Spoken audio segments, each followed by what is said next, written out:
All right, we're here for the first episode of the Chief's Brief. I'm so excited to be your first I am guest. too.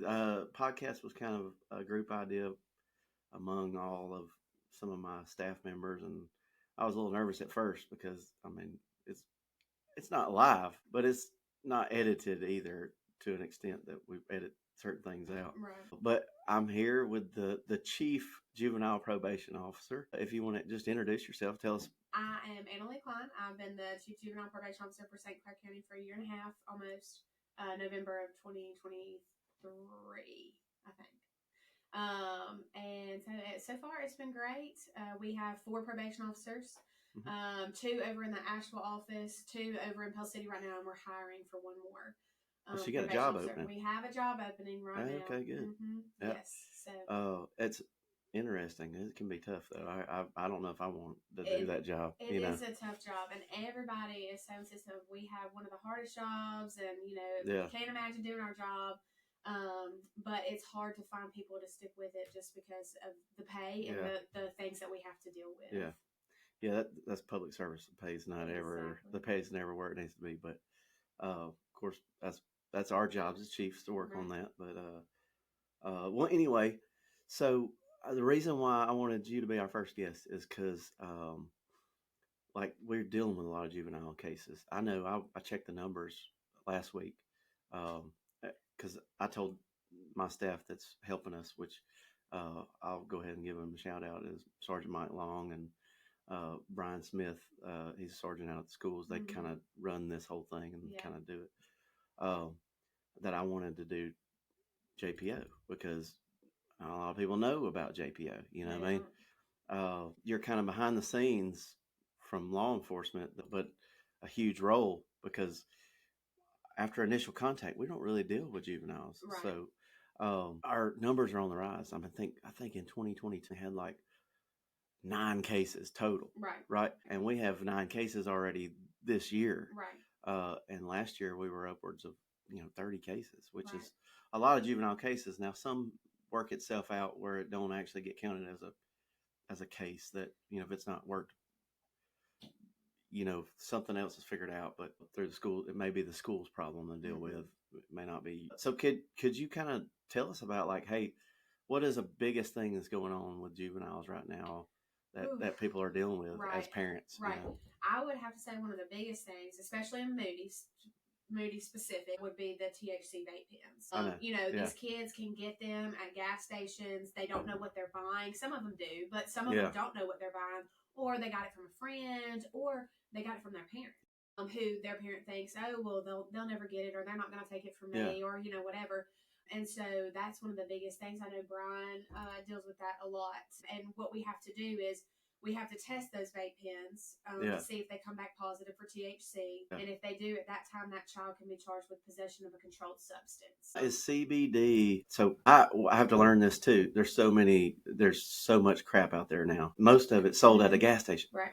So is CBD and THC, just for people watching, is it the same charge? No. Okay. CBD is not a charge. It's legal. There's not a charge for being in possession of a CBD substance. But a juvenile cannot be in possession of it, but it's 2 different charges, correct? I'm not aware of a charge for a juvenile for CBD. So like it doesn't fall under it doesn't fall under like the nicotine. Correct. They can't be, because there's a specific law for that. Correct. Not that I'm aware of. And I don't know if the law just hasn't caught up with the CBD stuff and they haven't included that, but I'm not aware of anything. I'm not either. And that's why I asked, is because are you seeing that? There's like an in-between. Not with CBD, but with the THC, we're seeing a lot of possession of controlled substances. So because as soon as you break that marijuana down into any other form, variants, it's controlled substance as opposed to the green leafy substance, which would be possession of marijuana. Yeah. And we don't see a whole lot of possession of marijuana cases with juveniles anymore. We don't see that. That's right. We see the vape pens. That's right. And so I have to feel they're getting it from adults. I mean, an adult being someone of 21 or older. Right. I think that they are buying it, probably some at the gas station stuff, and I'm sure that is happening. And I will say the system for that is a little less proactive than it used to be. The agents from the state were were cops. Right. They're not cops anymore. Right. They're not state certified police officers that go and handle that stuff anymore. The ones that we've been acquainted with, they're still doing it, and they do catch stores selling to people they shouldn't be. But that system used to be very proactive. Like, it used to be super proactive. A lot of time and effort went into it. But that's rare. We deal with it anymore. You think too? Kids are still playing Hey Mister. Hey Mister, will you go to this gas station and buy this for me? Or whatever. You don't think they are, because you're like, wow, and that seems so old, but they're still doing it. Yeah. I get it, but it, a long time ago it was cigarettes, and that was the big thing. And beer. Yeah. Now it's vape, and if you go into any gas station, that's all you see. The front counter's covered up. Yeah, it is. It is. And that's a lot of parents' defense. When their child gets caught with it, their defense is, you can buy it at a gas station. Yeah. They're getting it. We had a parent in our drug court not too long ago, who son continued to test positive, and we were like, what is going on? Y'all say he's not going anywhere, so he must be getting it at home. And one of the parents' defense was, well, you can buy all this at the gas station. Yeah. And that doesn't make it okay. That's but right. it's a battle that y'all are fighting and that we're fighting too. I've been working on something, and it's too early to put it out publicly, but I've been working on something to get us a little more involved in that, and it also brings some benefit to us as well. But it'll also give us a role in it to where we can go in there, and we could now, but the inventory, I've got 30 police officers, and 4 of them at a time on the street that run patrol. There's no way it would take you 2 years to go through inventory of all the gas stations. I mean, we try to do the best we can, but it's overwhelming. Right. And I'll tell you what I hate the most, Reese, is that the kids that get caught with it, now they have this stigma on them, whether they're charged and they're locked up, or they're sent somewhere or whatever. But I'm telling you, I could go to the high school and I could take a bottle and I could spin it around, and it's going to land on a kid that's going to come back positive for THC because they're smoking those vapes. Not because they're smoking marijuana or anything like that, because they're smoking those vapes. And it's just, it is disheartening, because the ones that are getting caught are the ones that are being punished. But it's a huge problem. It's a huge problem. It is. So I know Brian in the school, he talks about it. So walk me through, let's say, because I've been asked this, like, okay, so how does this work with a juvenile? Like, do you just find it and you just assume it's THC or whatever? Or is that done through the school system, then the law enforcement? How's that? I know how it works, but I know people watching won't really know that process. Right. So let's just say that there's, smoke detectors in the bathrooms, or, whatever may happen. It's rumored a kid has a vape on them. It's reported to the school. Yeah. School's going to search based on their policy. Right. Based on their policy, they're going to search for the vape, whether locker or backpack, which they have the right to do. And then they're going to contact the SRO. SRO can assess that vape. Yeah. Whether, because a lot of the ones they'll say, like Delta 8, they'll say it has THC in it, on the package or whatever. Right. And then at that time, it's up to the SRO's discretion to test it, which you have to break it apart and test it. And they use these test kits. I'm not sure what they're called. But it's mobile detect. Okay, mobile detect. Use the test kits, and if it comes and they're back really positive. Good. They've made so much improvement in that stuff. So I that makes more sense to people. I think we get wrapped up in like, well, the cops are just, well, no, I mean, it's school policy. You get a handbook at the beginning of the year for the school, and it says, hey, you can't have this or this on our property, and we have the right to check for it. And then it gets passed on to us, and then we handle it because we have to. Right. And it does get kids wrapped up.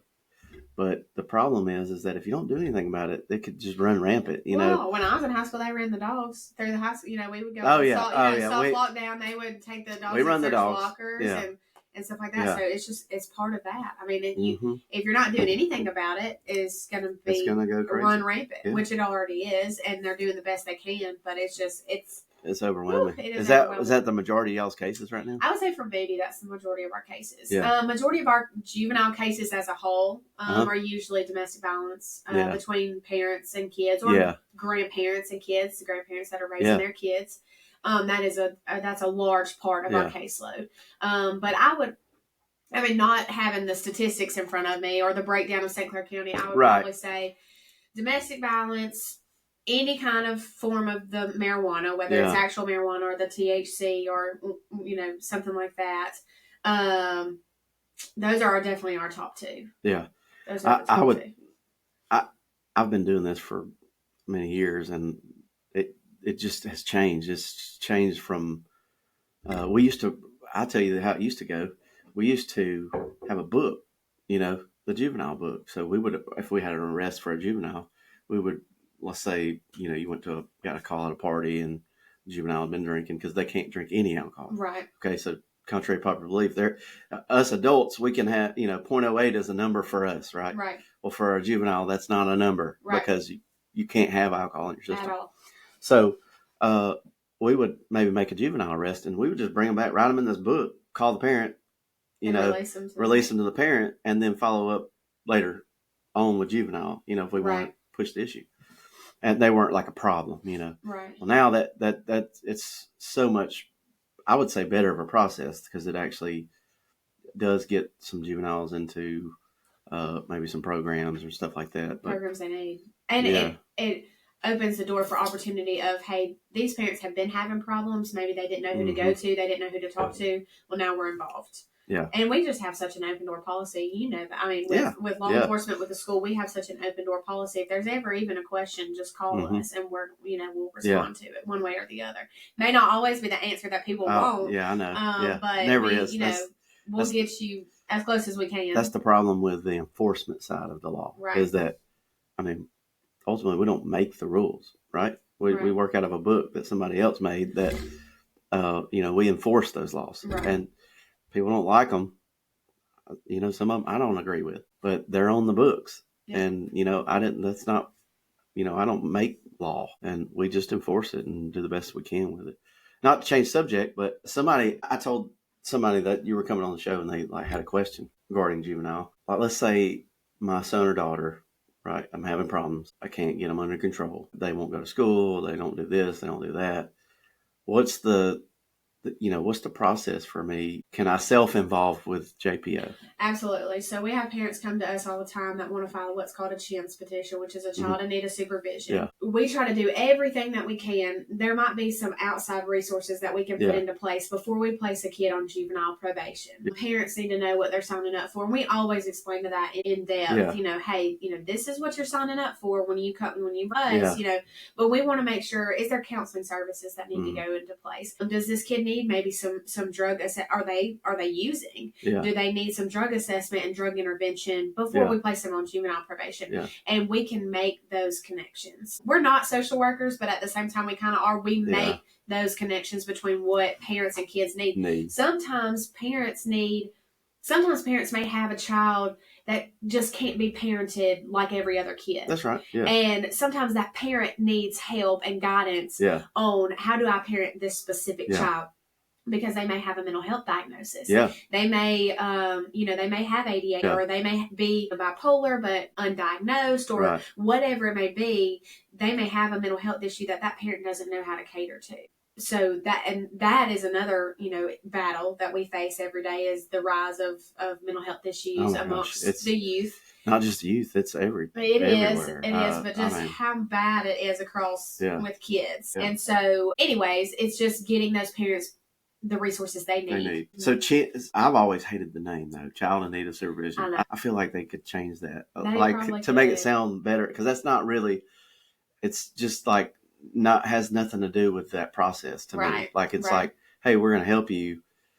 Thanks for coming to us before it gets out of hand, and then they turn 18, and then they get in the system. Right. Because if they don't get the help they need before they turn, it's 18, 19. 18. It's 18. We can't do anything with an 18-year-old. Okay, so that brings me to another point. Okay. All right, state of Alabama, yes, it is 18, but for some reason there's like this 18, 19-year-old thing. Like, I know. You know what I'm talking about. It's a struggle. I know, like, the sheriff's office struggles with it, because they may have an 18-year-old charged that, I mean, just with whatever. They have an 18-year-old that has been charged, but within jail policy, because of the 18, 19-year-old thing, they have to have this 18-year-old out of sight, out of range, out of everything from the actual adult population. It's a huge burden on them.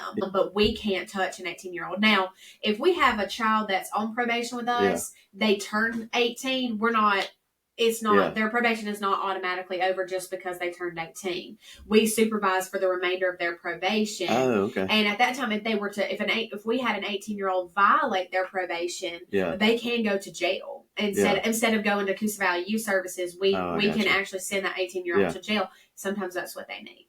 Sometimes it's what they need. So that Coosa Valley, you mentioned Coosa Valley. So that's where juveniles are going at the moment for this area. Correct. We used to have a facility in Asheville.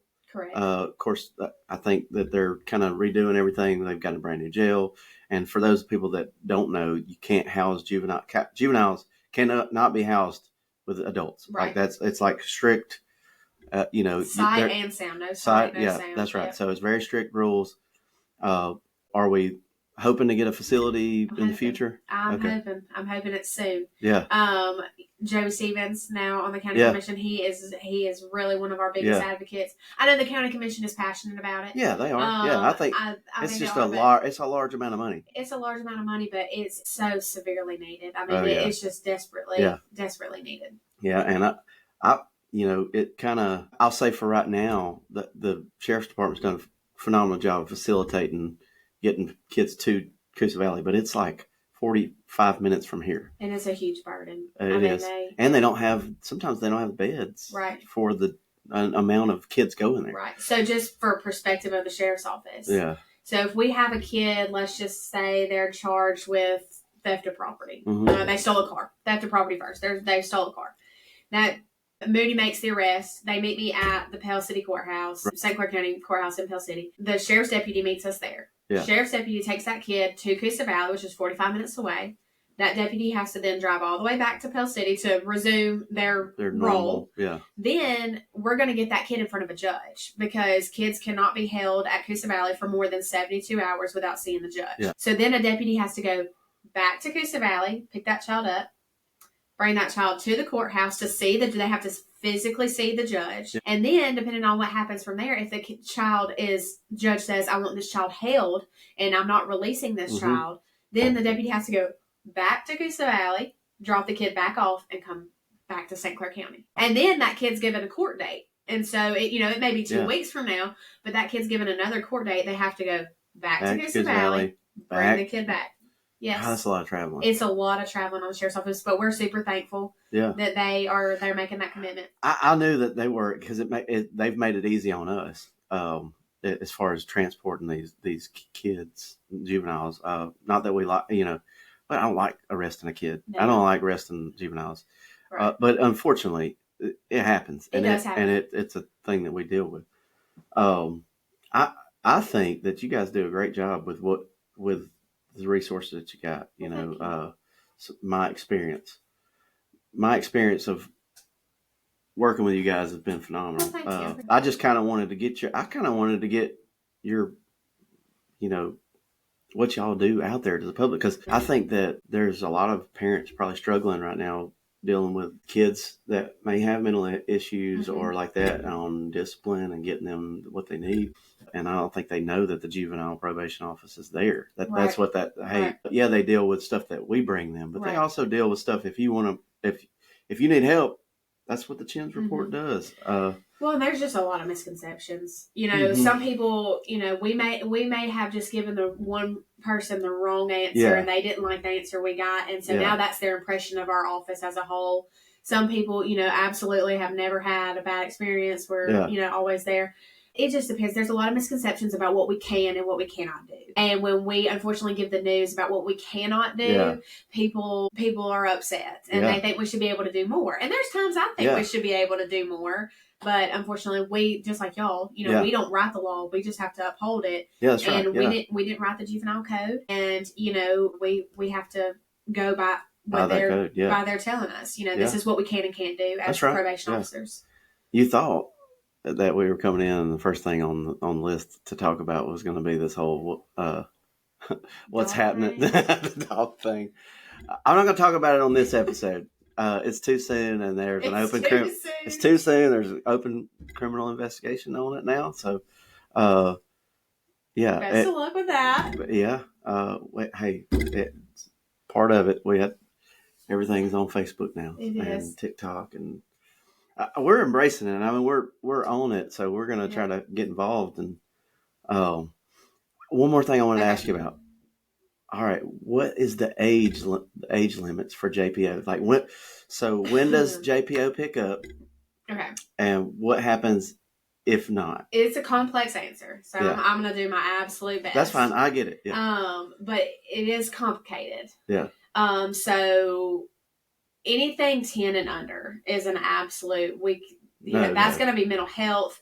It's a hospital, DHR. Okay. That 10 and under. Yeah. Now, if you have an 11 and 12-year-old, they can be charged, and they can go to Coosa Valley. They can go to detention with a judge's order. Yeah. But the judge I cannot authorize that detention. 11 and 12. Right. Okay. It has to go through the judge. The complex thing about an 11, 12-year-old, and sometimes you get varying answers. Yeah. The reason is there are very, very limited. I mean, none. I mean, I'm sure there's a few out there, but none locally, especially, that can take those kids. So, if we take a charge, not to interrupt, but I've been to Coosa Valley. Right. Regardless, take aside what they may have done or did, it's not a place for a young kid. Like it is a facility that is very well ran. Don't get me wrong. Oh yeah. But there are some pretty rough characters in there. Absolutely. At any time. So. Absolutely. So with an 11 and 12-year-old, once they've gone to Coosa Valley, we're talking about where do we go from here? Yeah. As far as probation and all of that kind of stuff, there's just very, very few things that we can do. There are some things, but it's just very few. It's very lax.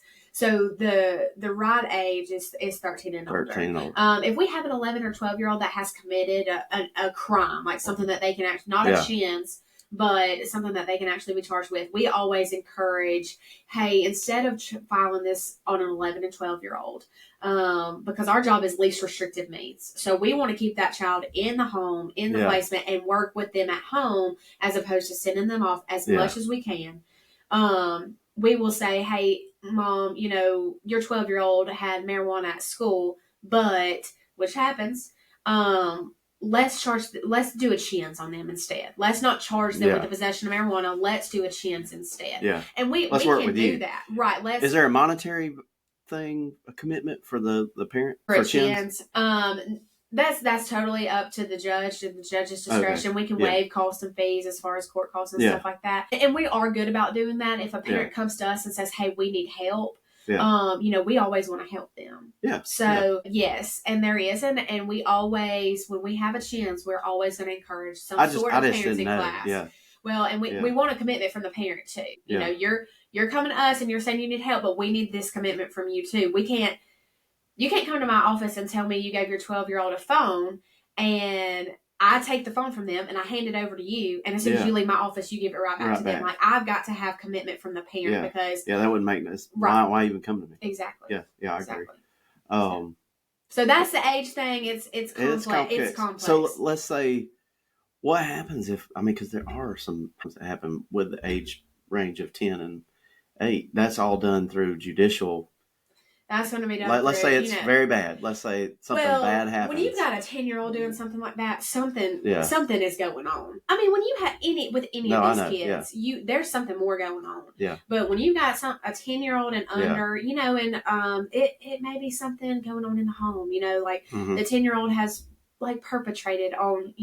There's something going on in that home or with that child, and we need intervention as far as mental health is concerned and behavioral plans going further. Forward. It's not necessarily a delinquency. Right. This child is just bad. Yeah.